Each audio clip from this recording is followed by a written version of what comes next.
Once upon a time, in a quiet town in Massachusetts, there lived a kind old retired teacher named Eloise Parker. Eloise had a big heart and a lovely barn where she let Adam Clay, a man who loved bees and made honey, live. Adam was very quiet and liked to spend his days with his bees.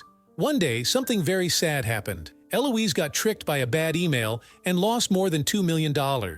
This wasn't just any money. Most of it was supposed to help a charity that Eloise took care of. This made Eloise so sad and upset that she couldn't bear it, and she decided to leave the world. When Adam found Eloise, it was a very sad day, but things got even more complicated when Eloise's daughter, Verona, who worked as an FBI agent, came and took Adam with her, thinking he might know something about what happened. But soon, they found out Eloise had been very sad and decided to leave on her own. So, Adam was allowed to go back to his bees. Verona then shared a secret with Adam. The people who tricked Eloise were very sneaky, and the FBI had been trying to catch them for a long time, but couldn't find them. Adam, who really liked Eloise and felt very bad about what happened, decided he wanted to help catch those bad people. So, Adam did something very brave. He asked for help from a secret group known only as the Beekeepers, who were like superheroes but very secretive. He wanted them to use their special skills to find the bad people who hurt Eloise and make sure they couldn't trick anyone else. And that's how Adam, the quiet beekeeper, started an unexpected adventure to find justice for his kind landlady. Soon, Adam Clay gets a big clue about who tricked Eloise. It leads him to a place where people make fake calls, run by a man named Mickey Garnett. Adam goes there, scares everyone away, and makes sure the place can't be used to trick people anymore. Mickey tells his boss, Derek Danforth, a very important man whose dad is the president, what happened. Derek is not happy and tells Mickey to stop Adam for good. But when Mickey tries, Adam fights back really hard. He defeats Mickey's helpers and even takes Mickey's fingers to show he means business.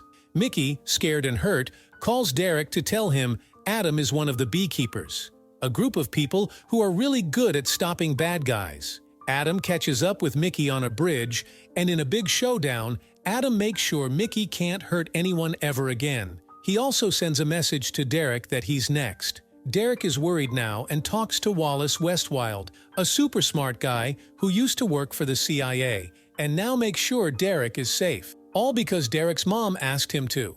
Wallace tries to get help from the current boss of the CIA to stop Adam. The CIA boss finds out that Adam used to work with the Beekeepers, but doesn't anymore. Even when the Beekeepers send someone to stop Adam, he shows he's not someone to mess with and wins again.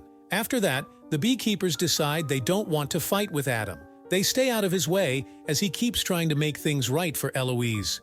While Adam is on his mission to set things right, Verona, the FBI agent and Eloise's daughter, and her friend Matt, think Adam is planning something big at the 9-Star United Center in Boston. This place is the heart of all the bad phone calls that trick people, and it's controlled by Derek, the powerful man whose dad is the president.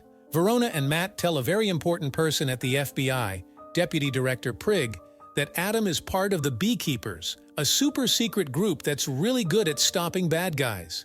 They get a big yes to use all the help they need. At the same time, Wallace, who's very smart and used to work with spies, gets together a team of tough guys who used to be in special forces.